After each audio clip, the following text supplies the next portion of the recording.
Morning friends, এখন সকাল 7টার মতো বাজে। আর এই যে গপুর পাপা টিফিন করে দিয়েছি, বাসমতি চালের ভাত আর আলু পটলের ডালনা। আর এখানে ফ্রুট কাট করে নিয়েছি লাঞ্চে নিবে। আর এখানে এই যে আমার দই, দেখো কত সুন্দর হয়েছে, একদম ঠকঠকা। ওই দই দিয়ে ওটস মেখে দেব।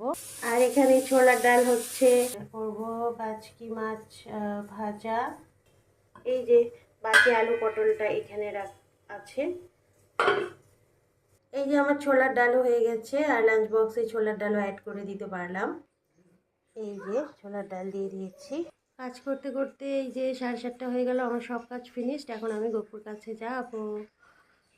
আর এই যে আজকের ওয়েদার অনেক ঠান্ডা, ক্লাউডি ওয়েদার। এই যে গপু উঠে গেছে, ওর বাবার সঙ্গে খেলা করছে।